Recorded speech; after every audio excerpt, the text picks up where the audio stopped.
ونستعينه ونؤمن به ونتوكل عليه ونعوذ بالله من شرور أنفسنا ومن سيئات أعمالنا من يهده الله فلا مضل له ومن يضلل فلا هادي له ونشهد أن لا إله إلا الله وحده لا شريك له ونشهد أن محمدا عبده ورسوله أرسله بالهدى ودين الحق ليظهره على الدين كله ولو كره المشركون اللهم صل وبارك على محمد وعلى آل محمد كما صليت وباركت على إبراهيم وعلى آل إبراهيم إنك حميد مجيد أما بعد فإن خير الكلام كلام الله وخير السنن سنن محمد صلى الله عليه وسلم وشر الأمور محدثاتها وكل محدثة بدعة وكل بدعة ضلالة وكل ضلالة في النار يا أيها الذين آمنوا اتقوا الله حق تقاته ولا تموتن إلا وأنتم مسلمون أعوذ بالله من الشيطان الرجيم قد أفلح من تزكى وذكر اسم ربه فصلى بل تؤثرون الحياة الدنيا والآخرة خير وأبقى إن هذا لفي الصحف الأولى صحف إبراهيم وموسى ബഹുമാന്യരായ വിശ്വാസികളെ സത്യവിശ്വാസിനികളെ അള്ളാഹുവിന്റെ കൽപ്പനകൾ അറിഞ്ഞും അനുസരിച്ചും അള്ളാഹുവിന്റെ സ്വർഗത്തിന് അവകാശികളായി ജീവിക്കണമെന്ന് ആദ്യമായി ഓർമ്മപ്പെടുത്തുകയാണ്, വസിയത്ത് ചെയ്യുകയാണ്. അള്ളാഹു സുബ്ഹാനഹു വ തആല അവന്റെ സ്വർഗം കരസ്ഥമാക്കുന്നവരുടെ കൂട്ടത്തിൽ നമ്മളെല്ലാവരെയും ഉൾപ്പെടുത്തി അനുഗ്രഹിക്കുമാറാവട്ടെ. അന്തസ്സുള്ള ഒരു സ്വഭാവത്തിന്റെയും സംസ്കാരത്തിന്റെയും ഒക്കെ ആളുകളാണ് മുസ്ലിമീങ്ങളായ നമ്മൾ ഓരോരുത്തരും. പരിശുദ്ധ ഇസ്ലാം അത് തന്നെയാണ് നമ്മളെ പഠിപ്പിക്കുന്നത്. പക്ഷെ പലപ്പോഴും മുസ്ലിമീങ്ങളായ ആളുകൾക്ക് ഇസ്ലാമിന്റെ മഹത്വം അറിഞ്ഞുകൂടാ എന്നുള്ളത് ഒരു നഗ്നമായ ഒരു യാഥാർത്ഥ്യമാണ്.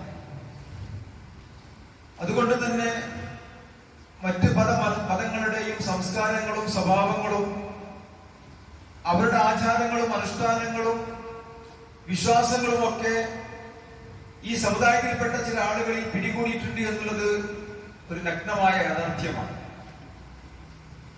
അള്ളാഹുവിന്റെ അപാരമായ അനുഗ്രഹത്താൽ പരിശുദ്ധമായ ഒരു മതത്തിൽ ജനിക്കുവാനും ജീവിക്കുവാനും ഒക്കെ അള്ളാഹു സുബ്ഹാനഹു വ തആല നമുക്ക് തൗഫീഖ് നൽകിയിരിക്കുകയാണ്. അൽഹംദുലില്ലാഹ്. ആ മതത്തെ സംബന്ധിച്ച് അറിയലും മനസ്സിലാക്കലും അത് പഠിക്കലും അത് ജീവിതത്തിൽ പകർത്തലും അത് മറ്റുള്ള ആളുകളിലേക്ക് പകർന്നു കൊടുക്കലും ഒക്കെ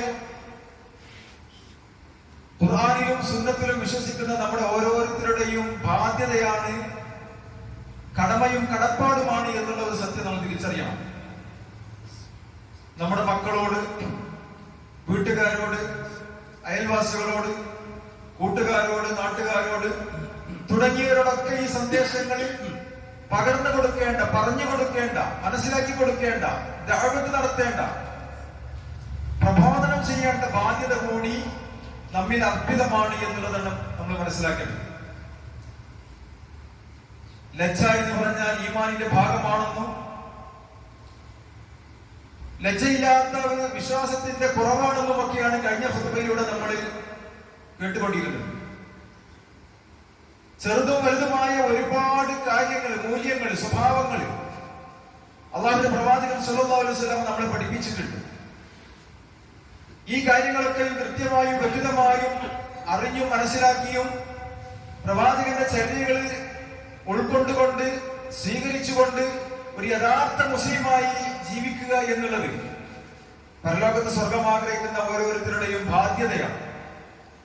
ഒരു ഗണേശകുമാരി കണക്കിൽ ഞാൻ മുസ്ലിമാണെന്ന് പറഞ്ഞ് 60-70 വയസ്സുകാലം കൊല്ലക്കാലം ഈ ഭൂമുഖത്ത് ജീവിച്ച് മരണപ്പെടുന്നതിനേക്കാൾ സ്വർഗം ആഗ്രഹിക്കുന്ന ഏതൊരു ആണും പെണ്ണും മനസ്സിലാക്കേണ്ടത് എന്താണ് ഇസ്ലാം, എന്താണ് പ്രവാചകന്റെ നിർദ്ദേശങ്ങൾ, എന്താണ് അള്ളാഹു എന്നോട് പറഞ്ഞിട്ടുള്ള കാര്യങ്ങൾ എന്നൊക്കെ അറിയണം, മനസ്സിലാക്കണം.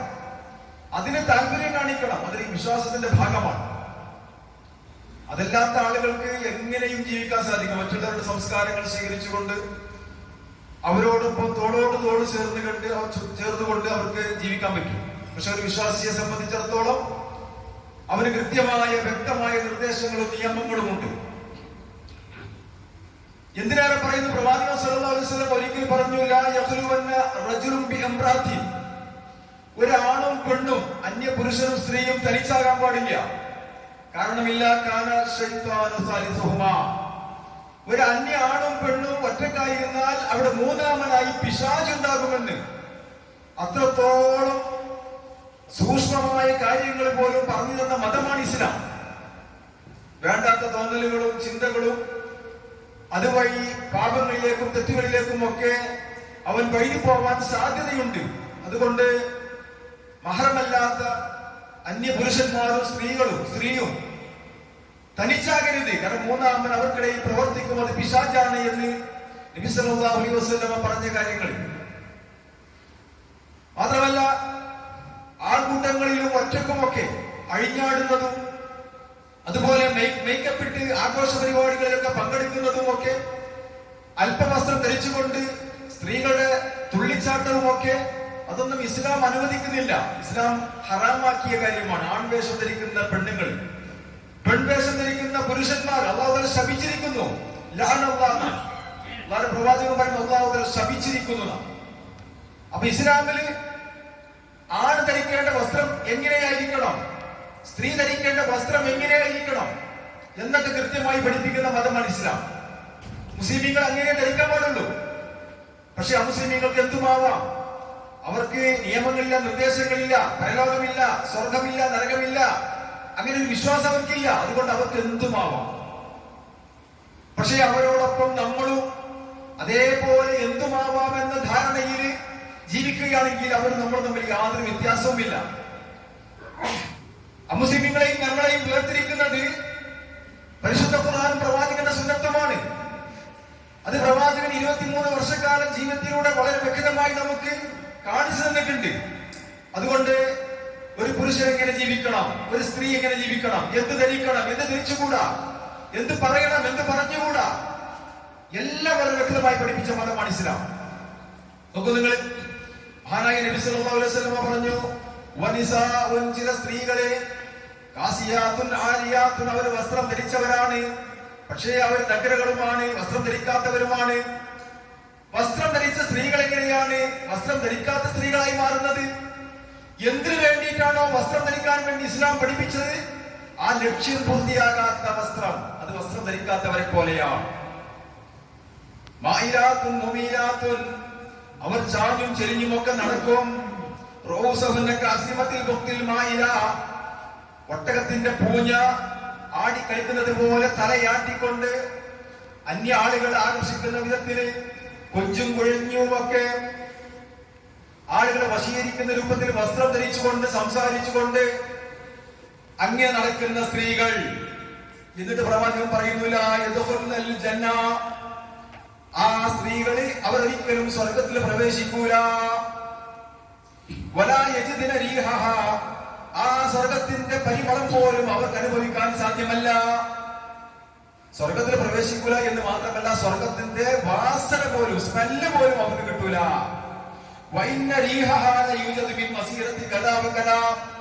സ്വർഗത്തിന്റെ പരിമളമാകട്ടെ അത് എത്രയോ കിലോമീറ്ററുകളിൽ അടിച്ചു വീശുന്നതാണ്. ആ സുഗന്ധം അവർക്ക് അനുഭവിക്കാൻ സാധിക്കുന്നതാണ്. അതുപോലും ഈ സ്ത്രീകൾക്ക് അനുഭവിക്കാൻ സാധിക്കൂല. സഹോദരന്മാരെ, സഹോദരിമാരെ, അല്ലാഹുവിന്റെ സ്വർഗം നഷ്ടപ്പെടുത്തുന്ന രീതിയിലുള്ള ഒരു വസ്ത്രം ഈമാനുള്ള ഒരു മുഅ്മിനത്തായ ഒരു പെണ്ണും ധരിച്ചുകൂടാ. അവർക്ക് നമ്മൾ വാങ്ങിക്കൊടുത്തുകൂടാ. അതൊരു പക്ഷേ നമ്മുടെ ഭാര്യമാരാകാം, അതല്ലെങ്കിൽ നമ്മുടെ മാതാക്കളാകാം, സഹോദരിമാരാകാം, പെൺമക്കളാകാം, ആരായിരുന്നാലും ശരി, സ്വർഗത്തിൽ പ്രവേശിക്കാൻ വിലക്കുള്ള, തടസ്സമുള്ള ഒരു വസ്ത്രവും നമ്മുടെ സ്ത്രീകൾ ധരിച്ചുകൂടാ. മുസ്ലിം സൊസൈറ്റിയിൽപ്പെട്ട ഒരു സ്ത്രീയും ധരിച്ചുകൂടാ. അങ്ങനെ ധരിക്കുന്നുണ്ടെങ്കിൽ അവരുടെ ഈമാൻ പൂർണ്ണമല്ല. അവർക്ക് സ്വർഗം ഹറാമാണ്. ആ സ്വർഗത്തിന്റെ വാസന പോലും അവർക്ക് ലഭ്യമല്ല എന്ന് പറയുന്നത് അല്ലാഹുവിന്റെ പ്രവാചകനാണ് സല്ലല്ലാഹു അലൈഹി വസല്ലം. നെഞ്ചത്ത് കൈവച്ചുകൊണ്ട് നമ്മൾ ചിന്തിക്കണം. സഹോദരിമാർ പ്രത്യേകം ആലോചിക്കണം. സ്വർഗം തടസ്സമാകുന്ന ഒരു വസ്ത്രം ഞാൻ എന്തിനു വേണ്ടിയിട്ടാണ് ഈ ഭൂമിയിൽ ധരിക്കുന്നത്? ഈ ഭൂമിയിലെ ജീവിതം തന്നെ വളരെ കുറച്ചു കാലത്തെ ജീവിതമുള്ളൂ. നൈമിഷികമാണ്, നശ്വരമാണ്, എപ്പോഴും നശിച്ചു പോകാം. ഏറെ വന്നാൽ 50, 60, 70 വർഷക്കാലം വരെ ഒരാൾ ജീവിക്കും, അല്ലെ? റസൂലുള്ളാഹി പറഞ്ഞു, എന്റെ ഉമ്മത്തീങ്ങളുടെ പ്രായം 60-ന്റെയും 70-ന്റെയും ഇടക്കാണ്. ഏറിയാൽ 100 വർഷം ജീവിക്കുന്നതായിരിക്കുക. ഈ ഒരു 100 വർഷത്തെ ജീവിതത്തില് ഏതാനും എണ്ണപ്പെട്ട വർഷങ്ങൾ മാത്രം അവര് ആസ്വദിച്ചുകൊണ്ട് അനുഭവിച്ചുകൊണ്ട് ജീവിക്കുക, മതിമറന്ന് ജീവിക്കുക. പക്ഷെ അതൊന്നും സംഭവിക്കാൻ പോകുന്നത് കാലാകാലങ്ങളിലായി അവർക്ക് ആളിക്കത്തുന്ന നരകമാണ്. സ്വർഗത്തിന്റെ പരിമളം പോലും ആസ്വദിക്കാൻ സാധിക്കാത്ത രീതിയിൽ അള്ളാന്റെ വെറുപ്പ് സമ്പാദിക്കുകയാണ്. അത്തരത്തിലുള്ള ഒരു വസ്ത്രം നമുക്ക് വേണ്ടതുണ്ടോ എന്ന് സഹോദരിമാര് ചിന്തിക്കുക. നമ്മുടെ ഭാര്യമാർക്കും മക്കൾക്കും നമ്മുടെ ഉമ്മമാർക്കും ഒക്കെ അത്തരം വസ്ത്രങ്ങൾ വാങ്ങിക്കൊടുക്കണോ എന്ന് പുരുഷന്മാരും ചിന്തിക്കുക. സുബ്ഹാനല്ലാഹ്, വളരെ ഗൗരവപ്പെട്ട കാര്യമല്ലേ? ഒരു വസ്ത്രം ധരിച്ചത് കൊണ്ട്, അള്ളാഹുവിന്റെ കൽപ്പനകൾ ധിക്കരിച്ചത് കൊണ്ട് സ്വർഗവും സ്വർഗത്തിന്റെ വാസനകൾ പോലും നിഷിദ്ധമാകുന്ന രീതിയിൽ ഒരു വിശ്വാസിനിക്ക് എങ്ങനെ ജീവിക്കാൻ സാധിക്കും? വസ്ത്രം ധരിക്കാൻ സാധിക്കൂല. അതേപോലെ പുരുഷന്മാര് നെര്യാണിക്ക് താഴെ വസ്ത്രം ധരിച്ചിട്ടുണ്ടെങ്കിൽ, തുണിയാകട്ടെ പാന്റാകട്ടെ എന്തുമാകട്ടെ, നെര്യാണിക്ക് താഴെ പുരുഷന്റെ വസ്ത്രം താണുപോയോ ഫഫിന്നാർ. പ്രവാചകൻ ഒരു തവണ പറഞ്ഞു നിർത്തിയിട്ടില്ല, അത് 3 തവണ ആവർത്തിച്ചു. ഫഫിന്നാർ, ഫഫിന്നാർ, ഫഫിന്നാർ. അത് നരകത്തിൽ തന്നെയാണ്.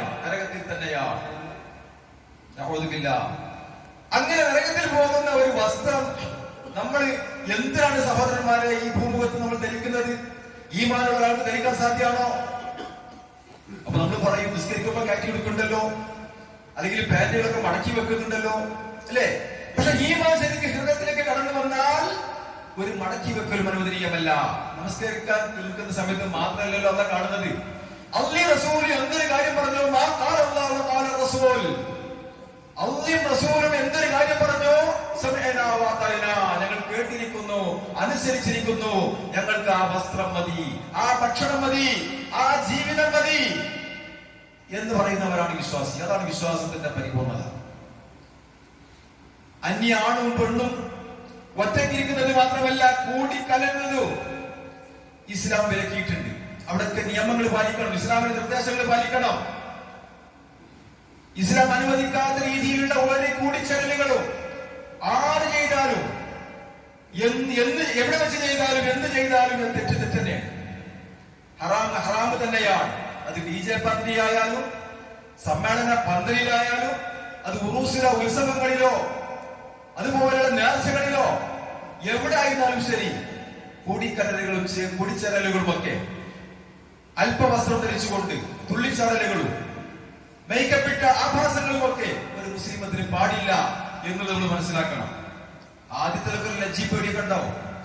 അത് കഴിഞ്ഞാൽ പിന്നെ ലജ്ജ എടുത്തു കളയും, നീക്കിക്കളയും, ഊരിക്കളയും. അതോടുകൂടി ഈമാൻ നഷ്ടപ്പെട്ടു കഴിഞ്ഞു. ഈമാനില്ലെങ്കിൽ അവർക്ക് എന്തുമാകാം. അങ്ങനെയാണോ തെറ്റുകളൊക്കെ ചെയ്യൽ? അങ്ങനെ ആദ്യം ചെയ്യുമ്പോ ചെറിയൊരു വിഷമുണ്ടാവും. ഇപ്പൊ ബീഡി വലിക്കാത്ത ഒരാൾ ആദ്യമായിട്ട് ബീഡി വലിക്കുമ്പോ ഒരു മനപ്രയാസം വിഷമൊക്കെ ഉണ്ടാവും. അങ്ങനെ കുറച്ച് കഴിഞ്ഞാൽ ബീഡിക്ക് അയാള് അതൊരു ഹോബിക്ക് തുടങ്ങാം. ഒരു ഹോബിക്ക് കൂട്ടുകാരുടെ കൂടിയേ തുടങ്ങും. മദ്യപാനമൊക്കെ തുടങ്ങാൻ എങ്ങനെ? അത് തുടങ്ങിക്കഴിഞ്ഞാൽ അതിന് അഡിക്റ്റ് ആയി കഴിയും. പിന്നെ അതില്ലാതെ അവർക്ക് ജീവിക്കാൻ സാധിക്കില്ല. പിന്നെ അവർക്ക് ബീഡി വലി മാറി മദ്യപാനം വരും. ആ മദ്യപാനം അവസാനം പീഡനത്തിൽ കലാശിക്കും. അതവസാനം കൊലപാതകത്തിൽ കലാശിക്കും. അങ്ങനെ മാരകമായ വലിയ വലിയ വൻ പാപങ്ങളിലേക്ക് നീങ്ങിക്കൊണ്ടിരിക്കും. എത്രയോ ഉദാഹരണങ്ങൾ നമ്മൾ കാണുന്നതാണ്. നമ്മൾ ജീവിക്കുന്ന സമൂഹത്തിന് ഇതൊക്കെ അനുവദനീയമായ ഒരുപാട് ആളുകളുണ്ട്. പക്ഷേ അവരുടെ കൂടെ ഒരു മുഅ്മിനത്തിന് കൂടാൻ പറ്റൂല. കാരണം അവര് വിശ്വാസികളാണ്, അവര് ഇസ്ലാം അനുസരിച്ച് ജീവിക്കുന്ന ആളുകളാണ്. അതുകൊണ്ട് അവർക്ക് നിയമങ്ങളുണ്ട്, വിലക്കുകളുണ്ട്, അല്ലെ? ഇപ്പൊ ചുംബന മത്സരം നടന്നു. എന്തെല്ലാം ആഭാസങ്ങളാണ് നടക്കുന്നത്. എത്ര ആളുകൾ അതിൽ പങ്കെടുത്തത്? 80 വയസ്സുള്ള ആളുകൾ പോലും ആ ചുംബന മത്സരത്തിൽ പങ്കെടുത്തു. ഏത് തോന്നിവാസത്തിലും ആളുകൾ ഉണ്ടാവും. പക്ഷെ ആളുകൾ എന്ന് വിചാരിച്ചിട്ട് ഒരു മുസ്ലിമിന് ഇതിൽ പങ്കെടുക്കാൻ പറ്റുമോ? അതിൽ ചേരാൻ പറ്റുമോ? അതിനെ ലാഘവത്തോടു കൂടി കാണാൻ പറ്റുമോ? കാണാൻ പറ്റൂല. ഇപ്പോ ലഹരി കുറക്കാൻ വേണ്ടി ഡാൻസ് കളിക്കുക എന്നാണല്ലോ പുതിയ കണ്ടുപിടുത്തം. നോക്കൂ നിങ്ങൾ, അങ്ങനെ ഡാൻസ് കളിച്ചാൽ ലഹരി കുറയുമെങ്കിൽ ആദ്യം കളിക്കേണ്ടത് ബാറുകളുടെ മുമ്പിലല്ലേ? സമൂഹത്തിൽ നിന്ന്, മുസ്ലിങ്ങളിൽ നിന്ന് ഈമാനിനെ എടുത്തു മാറ്റാൻ, ലജ്ജ എടുത്തു മാറ്റാൻ പിശാച് കണിഞ്ഞ് പരിശ്രമിച്ചുകൊണ്ടിരിക്കുക. ആദ്യം ലജ്ജ എടുത്തു മാറ്റാം. ആ ലജ്ജ മാറിക്കഴിഞ്ഞാൽ അവരിലെ വിശ്വാസം നഷ്ടപ്പെട്ടു. മുഴത്തിന് മുഴം ബാറുകൾ ഇങ്ങനെ തുറന്നു വെച്ചിട്ട് അവസാനം സംഗീതത്തിലൂടെ, മ്യൂസിക്കിലൂടെ, ഡാൻസിലൂടെ ഒക്കെ അതിനെ പ്രതിരോധിക്കാമെന്ന് വിചാരിക്കുന്നത് ഒരിക്കലും ഭൂഷണമുള്ള സഹോദരന്മാരെ. വാതിൽ തുറന്നു വെച്ചിട്ട് കള്ളം കയറുണ്ടെന്ന് പറഞ്ഞിട്ട് കാര്യമില്ല. വാതിൽ ആദ്യം അടക്കണം. ആദ്യം നമ്മൾ ആ മാർഗം സ്വീകരിക്കണം. വാതിൽ അടക്കണം, എന്നിട്ട് കള്ളക്കാരൻ തന്നെ ശ്രദ്ധിക്കണം. എന്നതുപോലെ ബാറുകൾ കൂട്ടണം, അതിനെതിരെ സമരം ചെയ്യണം, അതിനെതിരെ നമ്മൾ സംഘടിക്കണം. നോക്കൂ നിങ്ങൾ, മഹാനായ നബി സല്ലല്ലാഹു അലൈഹി വസല്ലമ ആ ജാഹിലിയ്യ കാലഘട്ടത്തിൽ മധ്യഭാരത്തിൽ അടിമകളായ ആളുകളെ എത്ര സുന്ദരമായിട്ടാണ് മാറ്റിയെടുത്തത്. പടിപടിയായി മാറ്റിയെടുത്തു. അവരിലേക്ക് അള്ളാഹിനെ സംബന്ധിച്ചുള്ള വിശ്വാസം, ഈമാൻ അവരിലേക്ക് പറഞ്ഞു കൊടുത്തു. പരലോകത്തെ സംബന്ധിച്ച് പറഞ്ഞു കൊടുത്തു. ദുനിയാവിന്റെ നശ്വരതയെ സംബന്ധിച്ച് പറഞ്ഞു കൊടുത്തു. അങ്ങനെ നല്ല ബോധവൽക്കരണത്തു ഖുർആനിലേക്കും ഹദീസിലേക്കും ഒക്കെ അവരെ ക്ഷണിച്ചു, ഓതിക്കൊടുത്തു. അവർക്ക് കാര്യങ്ങൾ മനസ്സിലായി, ബോധ്യപ്പെട്ടു. ആ സമയത്ത് അല്ലാഹു ചോദിക്കുന്നുണ്ട്, ഫഹൽ അൻതും മുൻതഹൂൻ, അല്ല സഹോദരന്മാരെ, ഇനിയും മദ്യത്തിൽ നിന്ന് വിരമിക്കാൻ നിങ്ങൾക്ക് സമയമായിട്ടില്ലേ എന്ന് ചോദിച്ചപ്പോ ഞങ്ങൾ ഇതാ വിരമിച്ചിരിക്കുന്നു. മുഴുവൻ സഹാബാക്കളും പറഞ്ഞു. കുടിച്ച ആളുകൾ പോലും ആയി കൈയിട്ടുകൊണ്ട് ഛർദ്ദിച്ചു കളഞ്ഞു. അവർ വീട്ടിൽ സ്റ്റോക്ക് വെച്ചിരിക്കുന്ന മദ്യത്തിന്റെ പീപ്പകൾ അവർ തട്ടിത്തെറിപ്പിച്ചു, അത് ഒഴുക്കിക്കളഞ്ഞു. അതാണ് ഈമാൻ. ഒരു മുഅ്മിനിന് ഒരിക്കലും മദ്യപിക്കാൻ സാധ്യമല്ല. മദ്യപിക്കുന്നുണ്ടെങ്കിൽ അവൻ മുഅ്മിനല്ല. ഈമാനോടുകൂടി ഒരിക്കലും മദ്യപിക്കാൻ സാധ്യമല്ല. ഈമാനോടുകൂടി വ്യഭിചരിക്കാൻ സാധ്യമല്ല. ഈമാനോടുകൂടി മോഷ്ടിക്കാൻ സാധ്യമല്ല. ആ സമയത്ത് ഈമാൻ നഷ്ടപ്പെട്ടു പോവുകയാണ്. നഊദു ബില്ലാഹ്. സഹോദരന്മാരെ, ഈമാൻ വളരെ പ്രധാനമാണ്. നമ്മുടെ ഈമാൻ നഷ്ടപ്പെട്ടുകൂടാ. അതുകൊണ്ട് തന്നെ ഈമാനുള്ള ഒരാൾക്കും ഇസ്ലാമിന്റെ പുറംകണ്ടം ചാടാൻ പറ്റൂല. ഇസ്ലാമിന്റെ ഉള്ളിൽ തന്നെ നിൽക്കാൻ പറ്റുള്ളൂ. അതും കുഴപ്പമില്ല, ഇതും കുഴപ്പമില്ല എന്നൊന്നും പറയാൻ ഒരിക്കലും സാധ്യമല്ല. ഇത് ഏത് രംഗമാണ് വിപരീകരിക്കപ്പെടാത്തത്? എല്ലാം ആഭാസകരമായി മാറിക്കൊണ്ടിരിക്കുക. ഇസ്ലാമിന്റെ വിവാഹം പവിത്രമായ കാര്യമാണ്. വിവാഹം അതൊരു ഇബാദത്താണ്. ഇന്ന് അതിനെ ആഭാസമാക്കി മാറ്റിക്കൊണ്ടിരിക്കുക. പ്രവാചകൻ പറഞ്ഞത് വിവാഹങ്ങളിൽ വെച്ച് ഏറ്റവും ശ്രേഷ്ഠമായ, ഉത്തമമായ വിവാഹം അത് ലളിതമായ വിവാഹമാണ്. ഏറ്റവും ലളിതമായ വിവാഹം അതാണ് ഏറ്റവും നല്ല വിവാഹം. ഇന്ന് അത് ആഭാസമാക്കി മാറ്റിക്കൊണ്ടിരിക്കല്ലേ. ഒരാഴ്ച മുമ്പ് തുടങ്ങും പരിപാടി. എന്നിട്ടോ മഞ്ഞ കല്യാണം, മൈലാഞ്ചി കല്യാണം, രാത്രി കല്യാണം, ഇപ്പോ നെല്ലുകുത്ത് കല്യാണം, അങ്ങനെ തുടങ്ങിയിട്ടുണ്ട്. ഇങ്ങനെ ഓരോന്നിങ്ങനെ കാര്യം വരിക. ഒരാഴ്ച നീണ്ടു നിൽക്കുന്ന ഭക്ഷണ മാമാങ്കങ്ങൾ, വിവിധ തരം ഭക്ഷണങ്ങൾ, ധൂർത്തുകള്, ആഭാസങ്ങള്, അല്ലെ? പടക്കം പൊട്ടിക്കലും, കല്യാണത്തിന്റെ തലേ ദിവസം രാത്രി കുപ്പി പൊട്ടിക്കലും, കല്യാണത്തിന്റെ അന്ന് പകലിൽ പടക്കം പൊട്ടിക്കലും, എന്നിട്ട് ഒരു പവിത്രമായ ഇബാദത്തിനെ ലളിതമായി നടത്തേണ്ട ഒരു വിവാഹത്തെ, ഒരു ഇബാദത്തിൽ അതിന് ആഭാസകരമാക്കുക. വരനൊക്കെ വരല് ജെ.സി.ബിയിലെ കൊട്ടയിൽ കയറ്റിട്ട് വരനെ കൊണ്ടുവരിക. ഇപ്പൊ മയ്യത്ത് കട്ടിൽ വെച്ചിട്ടാ കൊണ്ടുവരുന്നത്. നഊദു ബില്ലാഹ്. എവിടെ എത്തിയ സമൂഹം? ഇതാരാ ചെയ്യുന്നത്? മുസ്ലിമീങ്ങളല്ല, മുസ്ലിം നാമധാരികളാണ്. മുസ്ലിമീങ്ങളുമല്ല, മുസ്ലിം നാമധാരികൾ. അവർക്ക് ഇസ്ലാമിന്റെ പേരുണ്ട് എന്നേ ഉള്ളൂ. അതൊന്നും ഇസ്ലാമുമായി യാതൊരു ബന്ധവുമില്ല. ഇത്തരത്തിലുള്ള ആളുകളാണ് ഇന്ന് ചാനലുകളിലൊക്കെ കാര്യം കൊണ്ട് ഇസ്ലാമിനെ പ്രതിനിധീകരിച്ചുകൊണ്ട് സംസാരിക്കുന്നത്. ആളുകൾ കേൾക്കും ഇതാണ് ഇസ്ലാം എന്ന്. പലപ്പോഴും ചാനലിലൊക്കെ പ്രത്യക്ഷപ്പെടാൻ ആളുകൾക്ക് വലിയ താല്പര്യമാണ്. എന്നിട്ട് മുസ്ലിമും എക്സ് മുസ്ലിമും എല്ലാത്തവരും ഓരോ ഇസ്ലാമിന്റെ കാര്യങ്ങൾ പറഞ്ഞുകൊണ്ടിരിക്കുക. ഈ കാട്ടിക്കൂട്ടുന്ന തോന്നിയവാസങ്ങൾക്കൊന്നും ഇസ്ലാം ഉത്തരവാദിയല്ല. അല്ലാഹു റസൂൽ ഉത്തരവാദിയല്ല. ഖുർആനോ ഹദീസോ അങ്ങനെ പറഞ്ഞിട്ടില്ല, പഠിപ്പിച്ചിട്ടില്ല. എത്ര പവിത്രമായ വിവാഹം! അത് ലളിതമായ വിവാഹമാണ്, ഏറ്റവും ലളിതമായ വിവാഹം. നോക്കുന്നത് നബിയുടെ കാലത്ത് ഒരു സഹാബി വിവാഹം ചെയ്തു. നബി പോലും പറഞ്ഞിട്ടില്ല. നബി ചോദിച്ചു, എന്താ ഇന്ന് മുഖത്തൊക്കെ തെളിവുണ്ടല്ലോ, നല്ല സുഗന്ധമുണ്ടല്ലോ? പ്രവാചകരെ, ഇന്നലെ എന്റെ വിവാഹമായിരുന്നു. സുബ്ഹാനല്ലാഹ്. നോക്കുന്നത് പ്രവാചകൻ അന്നാട്ടിലെ ഖതീബാണ്, ഖാദിയാണ്, എല്ലാമാണ്. എന്നിട്ട് പ്രവാചകൻ പോലും അതറിഞ്ഞിട്ടില്ല. അതാ നിക്കാഹ്, അതും വിവാഹം തന്നെയാണ്. അപ്പോ അങ്ങനെയുള്ള ഒരു ഇബാദത്തിനെ ഇന്ന് ആഭാസമാക്കി മാറ്റിയതാരാ? മുസ്ലിം സമൂഹത്തിൽപ്പെട്ട ആളുകൾ, നമ്മളൊക്കെ തന്നെയാണ്. നബി സല്ലല്ലാഹു അലൈഹി വസല്ലം പറഞ്ഞു, യബീഉ അഖ്വാമു ഖലാഖഹും വദീനഹും. സഹോദരന്മാരെ, സഹോദരിമാരെ, അടിവരട്ട് നമ്മൾ മനസ്സിലാക്കുക. യബീഉ അഖ്വാമുൻ ഖലാഖഹും വദീനഹും. ഈ ഉമ്മത്തിലെ ഒരു വിഭാഗം ആളുകൾ വരും, അവരുടെ സ്വഭാവങ്ങളും സംസ്കാരങ്ങളും അവരുടെ ദീനും ഒക്കെ അവർ വിറ്റുകളയും. മതത്തെ വിൽക്കുക, മതത്തിന്റെ സ്വഭാവത്തെ അവർ വിൽക്കുക. അങ്ങനെയുള്ള ഒരു കൂട്ടം ആളുകൾ വരും. എന്തിനാ വിൽക്കുന്നത്? ദുനിയാവിന് വേണ്ടി, ദുനിയാവിലെ ആഡംബരങ്ങൾക്ക് വേണ്ടി, ആർഭാടങ്ങൾക്ക് വേണ്ടി, കാട്ടിക്കൂട്ടലുകൾക്ക് വേണ്ടി ഇസ്ലാമിന്റെ സംസ്കാരത്തെയും സ്വഭാവത്തെയും മൂല്യത്തെയും എല്ലാം കാറ്റിൽ പറത്തുന്ന ഒരു വിഭാഗം ആളുകൾ, അതിന്റെ ഭൗതികമായ തുച്ഛമായ വിലക്ക് വേണ്ടി അവർ വിൽപ്പന നടത്തുന്ന ഒരു വിഭാഗം ആളുകൾ. അത് നമ്മൾ കണ്ടുകൊണ്ടിരിക്കുന്നത്. നമ്മുടെ താല്പര്യങ്ങൾക്കനുസരിച്ച് നമ്മൾ ഓരോന്ന് കാട്ടിക്കൂട്ടുക, എന്നിട്ട് അത് ഇസ്ലാമാണെന്ന് തെറ്റിദ്ധരിപ്പിക്കുക, ആളുകൾ തെറ്റിദ്ധരിക്കുക. ഇതിന് ഇസ്ലാം ഉത്തരവാദിയല്ല. മഹാനായ നബി സല്ലല്ലാഹു അലൈഹി വസല്ലം പറഞ്ഞു, യദ്റുസുൽ ഇസ്ലാമു കമാ യദ്റുസു വശ്യു തൗബി. വസ്ത്രത്തിൽ നിന്ന് വസ്ത്രത്തിന്റെ ചിത്രങ്ങൾ മാഞ്ഞുപോകുമല്ലോ. വസ്ത്രം അങ്ങനെ കാലപ്പഴക്കം ചെല്ലുമ്പോൾ അതിന്റെ ചിത്രങ്ങൾ മങ്ങിപ്പോകുമല്ലോ. ഇതേപോലെ ഇസ്ലാം മാഞ്ഞു പോകുന്നതാണ്. ഏതുപോലെ ഇസ്ലാമിന്റെ ഓരോ ചിത്രങ്ങളും മങ്ങിപ്പോയി അവസാനം എന്താണ് നിസ്കാരം, എന്താണ് നോമ്പ് എന്ന് പോലും അറിയാത്ത ഒരു കാലഘട്ടം വരും. എന്താണ് ഹജ്ജ്, എന്താണ് സകാത്ത് എന്നൊന്നും അറിയാത്ത ഒരു വിഭാഗം ആളുകൾ ഈ ഭൂമിയിൽ ഉണ്ടാകും. കാരണം ഇസ്ലാമിന്റെ ഓരോ ചിഹ്നങ്ങളും വസ്ത്രത്തിലെ ചിത്രങ്ങൾ മായുന്നതുപോലെ മാഞ്ഞു പോകുന്ന ഒരു കാലഘട്ടം വരാനുണ്ട് എന്ന് നബി സല്ലല്ലാഹു അലൈഹി വസല്ലം പറഞ്ഞിട്ടുണ്ട്. ശരിയല്ലേ? ഇന്ന് ആളുകൾക്ക് നോമ്പിനെ സംബന്ധിച്ച് സംശയമാണ്, ഹജ്ജിനെ പറ്റി സംശയമാണ്, നിസ്കാരത്തെ പറ്റി സംശയമാണ്, അല്ലേ? പക്ഷേ ഇസ്ലാമിന്റെ ചിഹ്നങ്ങള് ഓരോന്നോരോന്നായി മങ്ങിപ്പോകുന്ന ഒരു കാലഘട്ടം വരാനുണ്ട് എന്ന് അള്ളാഹുവിന്റെ പ്രവാചകൻ 1400 വർഷങ്ങൾക്ക് മുമ്പ് പറഞ്ഞത്. ഇസ്ലാമിലെ നിക്കാഹയുടെ, ഇസ്ലാമിലെ തലാഖയുടെ, ഇസ്ലാമിന്റെ ഓരോ കാര്യങ്ങൾ എടുത്ത് പരിശോധിച്ചാൽ ഇസ്ലാമും അതുമായിട്ട് യാതൊരു ബന്ധവുമില്ലാത്ത രീതിയിലാണ് പോകുന്നത്. നബി സല്ലല്ലാഹു അലൈഹി വസല്ലം പറഞ്ഞു, ലയന്തഖിലന്ന ഉറൽ ഇസ്ലാമി ഉർവതൻ ഉർവ. ഇസ്ലാമിന്റെ ഓരോ കാര്യങ്ങളും അത് പൊട്ടി പോകും, ഓരോ പിരികളും അത് പൊട്ടി പോകും. ഇസ്ലാമിന്റെ ഓരോ അഴികളും അത് അഴിഞ്ഞഴിഞ്ഞു പോകും. ആദ്യമായി അഴിയുന്നത് ഇസ്ലാമിന്റെ ഹുക്കുമാണ്, വിധികൾ. ഹലാലും ഹറാമൊന്നും ആളുകൾ നോക്കൂല. ഇസ്ലാം അനുവദിച്ചതാണോ, ഇസ്ലാം വിലക്കിയതാണോ എന്നൊന്നും ആളുകൾ പരിഗണിക്കൂല. അതിന്റെ ഹുക്കുമ്, അതിന്റെ വിധികൾ ആളുകൾ കാറ്റിൽ പറത്തും. അതൊന്നും പരിഗണിക്കാതെ ആളുകൾ ജീവിക്കുന്ന ഒരവസ്ഥ. അതാണ് ആദ്യമായിട്ട് ഉടഞ്ഞു പോവുക. അത് ഉടഞ്ഞില്ലേ? അത് ഉടഞ്ഞല്ലോ. അവസാനം ഉറയുന്ന പിരി അത് നമസ്കാരമാണ്. ഈ സംസ്കാരങ്ങൾ കാറ്റിൽ പറത്തിയാലും ആളുകൾ വരും, നമസ്കരിക്കും. നമുക്ക് കൃത്യമായി നമസ്കരിക്കുന്ന ആളുകളാണ്, പള്ളിയിൽ വരും, എല്ലാം ചെയ്യും, നിസ്കാരം ഉറപോലെ നടക്കും. അതോടൊപ്പം അവർ ഇസ്ലാമിന്റെ ഓരോ ഹുക്കുമുകളും കാറ്റിൽ പറത്തും ചെയ്യും എന്ന് ഞാൻ മുസ്ലിങ്ങൾ അത് പറയും, നിസ്കരിക്കും.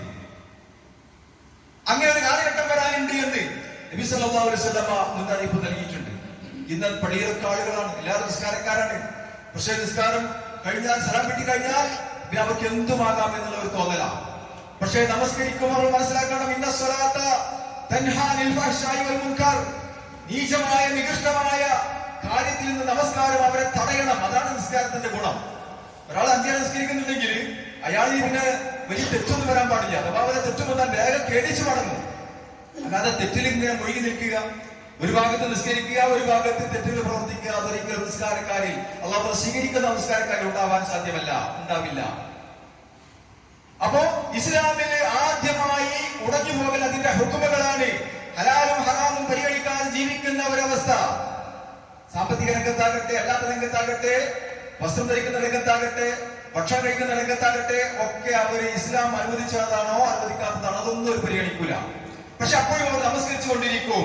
അങ്ങനെ അവസാനം നമസ്കാരം എന്ന പിരികൂടി ഉടയുമ്പോഴാണ് ലോകം അവസാനിക്കുക. പ്രവാചകൻ പറഞ്ഞു, ഇന്ന മിന സ്വലാത്തി സഅ, അന്ത്യനാളിന്റെ ശർത്തുകളിൽ പെട്ടതാണ് അൻ യുർഫഉൽ ഇൽമു, ഇൽമിനെ ഉയർത്തപ്പെടുക എന്നുള്ളത്. വയദ്ഹറുൽ ജഹ്ലു, ഇൽമിനെ ഉയർത്തപ്പെട്ടാൽ ആ സ്ഥാനത്ത് ജഹ്ൽ പ്രത്യക്ഷമാകും. വിവരമില്ലായ്മ, അറിവില്ലായ്മ അതാണ് പ്രകടമാകും. വയഫ്സുസിന, വ്യഭിചാരം വ്യാപകമാകും. അന്നേരം ഭൂകമ്പങ്ങൾ, പ്രകമ്പനങ്ങൾ, ഇടക്കിടക്ക് ഇങ്ങനെ വലിയ വലിയ ഭൂകമ്പങ്ങൾ ഇങ്ങനെ ഉണ്ടായിക്കൊണ്ടിരിക്കും. അല്ലാഹുവിന്റെ പ്രവാചകൻ സല്ലല്ലാഹു അലൈഹി വസല്ലം എന്നിട്ട് പ്രവാചകൻ പറഞ്ഞു, യൂഷിക്കുൽ ഉമമു അൻ തദഅ അലൈക്കും കമാ തദഅ ലക്കൽതു ഇലാ തസ്അതിഹാ. ഞാൻ എന്റെ സമുദായത്തിന് ഭയപ്പെടുന്നു. അവർക്കൊരു കാലഘട്ടം വരാനുണ്ട്. വിശന്ന്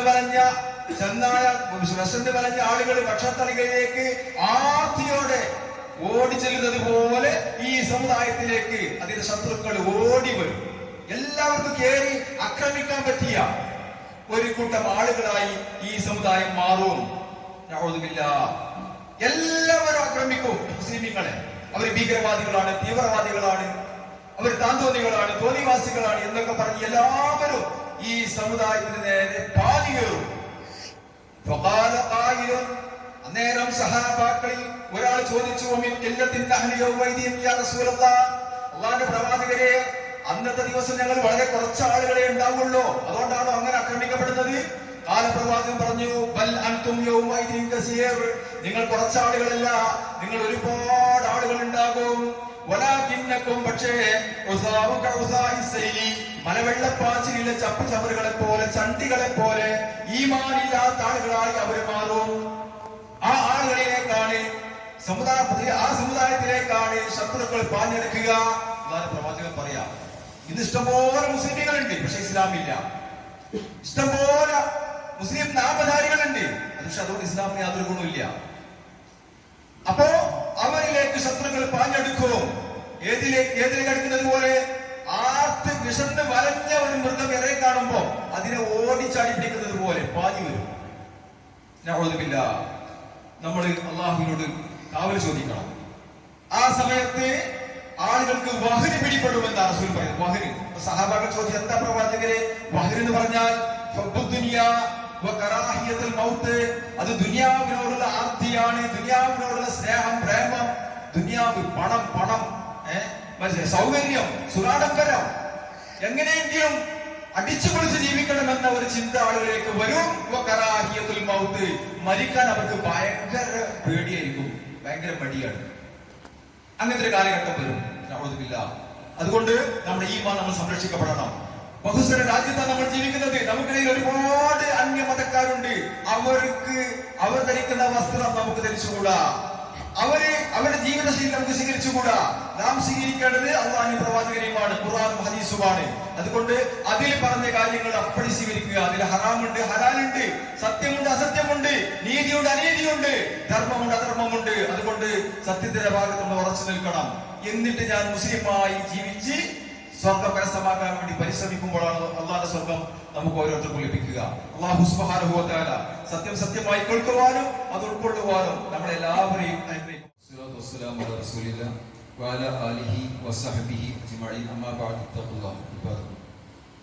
സഹോദരന്മാരെ, സഹോദരിമാരെ, ഞാൻ നിങ്ങൾ ഓതി കേൾപ്പിച്ചത് സൂറത്തു അലയിലെ അവസാനത്തെ വചനങ്ങളാണ്. ഖദ് അഫ്ലഹ മൻ തസക്ക. നമ്മൾ സാധാരണ കേൾക്കാറുള്ള, മനഃപ്പാടമുള്ള, പലപ്പോഴും നമസ്കാരങ്ങളിലൊക്കെ നമ്മൾ ആവർത്തിച്ച് പാരായണം ചെയ്യാറുള്ള ഒരു സൂറത്തിൽ അല്ലാഹു സുബ്ഹാനഹു വ തആല വളരെ ഗൗരവത്തോടു കൂടി വരാം. ഖദ് അഫ്ലഹ മൻ തസക്ക. സംസ്കാരം നേടിയവൻ അവൻ വിജയിച്ചു. ഖദ് എന്ന് പറഞ്ഞാൽ തീർച്ചയായും വിജയിച്ചു. പിന്നെ സംശയം വേണ്ട, നോ ഡൗട്ട്, ഒരു സംശയത്തിന് അവകാശമില്ല. കട്ടൻട്രീന്ന് പറയാം. ഖദ് അഫ്ലഹ, തീർച്ചയായും വിജയിച്ചിരിക്കുന്നു. മൻ തസക്ക, ഒരുത്തൻ തസക്ക, അവൻ സംസ്കാരം നേടിയവനാണ്. എല്ലാ സമുദായത്തിനും സംസ്കാരം പാലി പേറി നടക്കുന്നതല്ല. ഇസ്ലാമിന്റെ സംസ്കാരം സ്വീകരിച്ചവൻ അവൻ വിജയിച്ചിരിക്കുന്നു. അവന് ഒരു ജീവിത ശൈലിയുണ്ട്, ജീവിതക്രമമുണ്ട്.